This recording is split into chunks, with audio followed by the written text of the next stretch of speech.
Iran के खिलाफ America ने अब मोर्चा बदल दिया है। बम और मिसाइल के बाद अब निशाना है ईरान की आर्थिक नस, यानी कि पैसे का सोर्स ही रोक दो, आगे का कम अपने आप रुक जाएगा। अमेरिका ने ईरान के पेट्रोलियम और पेट्रोकेमिकल कारोबार से कथित तौर पर जुड़े 4 भारतीय कंपनियों और 3 भारतीय नागरिकों पर भी प्रतिबंध लगा दिया है। यानी अब सवाल सिर्फ ये नहीं है कि अमेरिका ईरान के खिलाफ क्या करेगा, सवाल अब ये है कि ईरान के साथ कारोबार करने वाले देशों और कंपनियों पर अमेरिका का शिकंजा कितना बढ़ेगा। भारत पे जो किया जा रहा है वो कहां तक सही है, और सबसे अहम बात, इस कार्रवाई में भारत का नाम सीधे सामने आ गया है। तो क्या अमेरिका की ये नई रणनीति भारत अमेरिका रिश्तों के लिए भी नई मुश्किल खड़ी कर सकती है? क्या ईरान की तेल कमाई रोकने के लिए अमेरिका पूरी दुनिया के आर्थिक नेटवर्क पर ही दबाव बनाने लगे? और आखिर ऑपरेशन इकोनॉमिक आउटकास्ट के पीछे अमेरिका का असली प्लान क्या है? अमेरिका ने ईरान के खिलाफ अपनी रणनीति में एक बड़ा बदलाव करते हुए अब आर्थिक मोर्चों पर हमला तेज कर दिया है।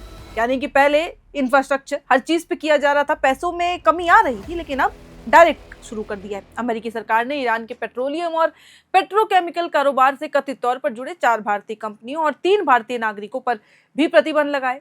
यानी कि अमेरिका का इस पूरे मामले में कहना है कि इन कंपनियों और लोगों ने ईरानी पेट्रोलियम और पेट्रोकेमिकल उत्पादों के कारोबार में महत्वपूर्ण भूमिका निभाई। ये कार्रवाई अमेरिका के नए अभियान ऑपरेशन इकोनॉमिक आउटकास्ट का हिस्सा है, जिसका मकसद ईरान की सरकार तक पहुंचने वाली कमाई के सोर्सेज को रोकना है। अब वो 4 कंपनियां कौन सी हैं, एक बार वो जान लेते हैं। पहली पोइटिस पार्टनर्स एलएलपी, दूसरी सदाशिवा ओवरसीज लिमिटेड, तीसरी पीपी सॉफ्टेक प्राइवेट लिमिटेड, चौथी प्रकृतिज infra Impex India private limited.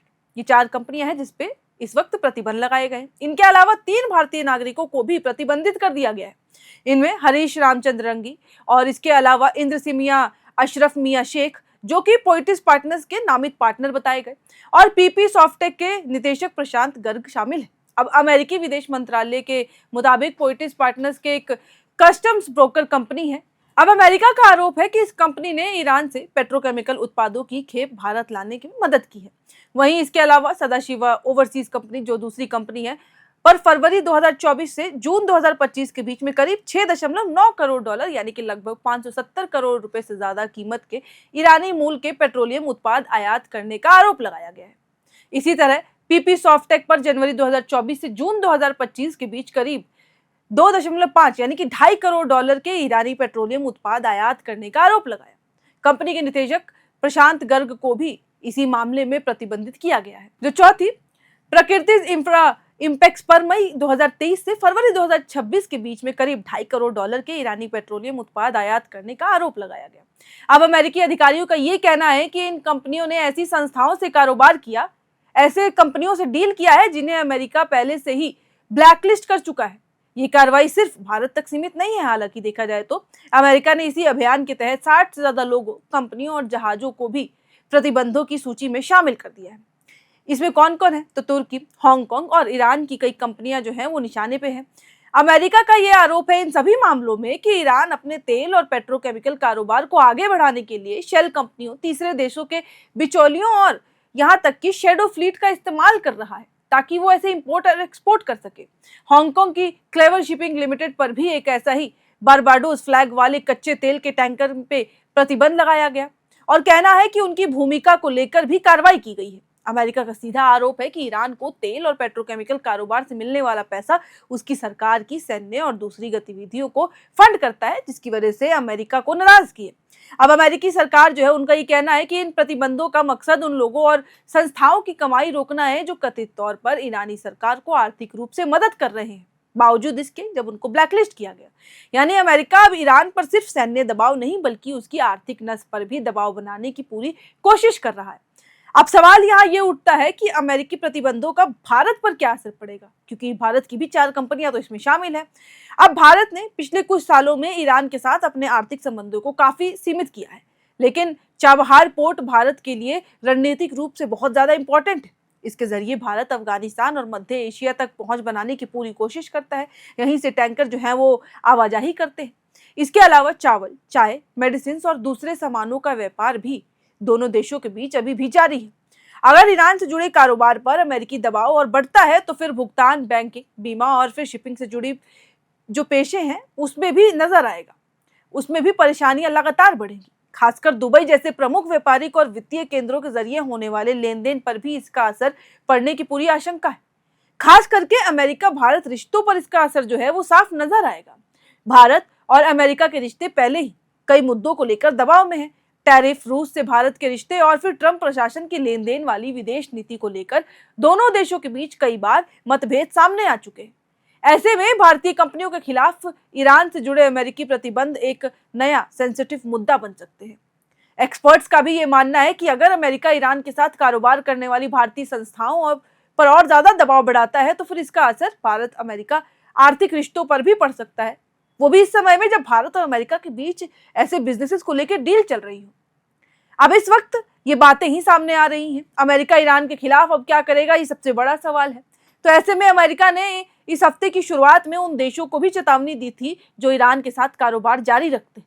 हालांकि उस वक्त अमेरिका ने तत्काल सजा या फिर नए प्रतिबंध लगाने की कोई बात नहीं कही थी। और अब भारतीय कंपनियों समेत दर्जनों संस्थाओं पर कार्रवाई करके अमेरिका ने साफ संकेत दे दिया है कि ईरान के साथ आर्थिक संबंध रखने वाले हर देश को, हर कंपनी पे ऐसे ही दबाव हम बढ़ाते जाएंगे। वहीं ईरान के साथ तनाव के बीच अमेरिका ने मिडिल ईस्ट में अपने कुछ राजनयिक मशीनों को भी देखते हुए कर्मचारियों की वापसी भी शुरू कर दी है। ये कर्मचारी तनाव बढ़ने के दौरान वहां से हटाए गए थे और उनकी संख्या भी कम कर दी गई थी उस वक्त, लेकिन अब उनको वापस भेजा जा रहा है। तो क्या अमेरिका अब बम नहीं बल्कि प्रतिबंध से लड़ेगा? इन सब में ये भी दूसरा सवाल है और यही इस पूरी कहानी का सबसे अहम सवाल है। ईरान के खिलाफ सैन्य दबाव के साथ साथ अब अमेरिका उसकी तेल की कमाई, अंतर्राष्ट्रीय व्यापार और वित्तीय नेटवर्क को निशाना बना रहा है, जो कि साफ नजर आता है। यानी रणनीति साफ है कि ईरान के तेल की बिक्री पर शिकंजा कसो, उसे रोकने लगो, उसकी कमाई रुकेगी और फिर उसके बाद नेटवर्क तोड़ने की पूरी कोशिश करो और दुनिया भर में उसके आर्थिक कनेक्शन को कमजोर कर दो। अमेरिका का यह सीधा फंडा नजर आता है। अब देखना यह होगा कि ऑपरेशन इकोनॉमिक आउटकास्ट ईरान की अर्थव्यवस्था पर कितना असर डालता है और इस पूरी कवायद में भारत अमेरिका रिश्तों पर कितनी बड़ी कीमत पड़ती है, कितना असर पड़ता है। क्योंकि वो जो 4 कंपनियां ब्लैकलिस्ट हुई हैं, 3 लोगों पे प्रतिबंध लगाए गए हैं, वो इसी पूरी कवायद का एक बहुत बड़ा और अहम हिस्सा है, जिससे असर भारत पे पड़ेगा, ना ही ईरान या अमेरिका पे। लेकिन हाँ, इसकी वजह से अमेरिका और भारत के रिश्तों पर असर जो है वो बिगड़ सकते हैं आने वाले समय में, अगर ये मामला बढ़ता है। अगर भारत फिर भी ईरान के साथ ऐसे इंपोर्ट और एक्सपोर्ट डील वाली चीजें करता है और अगर अमेरिका इसमें भी हस्तक्षेप करता है तो फिर मामला बिगड़ेगा और मामला बिगड़ेगा तो फिर काफी चीजें भी बदल सकती है। लेकिन फिलहाल इस वीडियो में इतना ही। लेकिन आपको क्या लगता है इस पूरे मामले के बारे में? अमेरिका ने जो कार्रवाई की है, जो भारत के ऊपर प्रतिबंध लगाया है, कंपनी को ब्लैकलिस्ट किया है, क्या वो सही था? और अगर आप इससे विपरीत सोचते हैं तो वो भी कमेंट बॉक्स में लिख के जरूर बताइएगा। कैमरे के पीछे मौजूद है मेरे सहयोगी सचिन और ऐसी और तमाम खबरों के लिए आप देखते रहें air now. FRP pressure vessels are made using fiber reinforced plastic, a powerful combination of high strength glass fibers and corrosion resistant resin.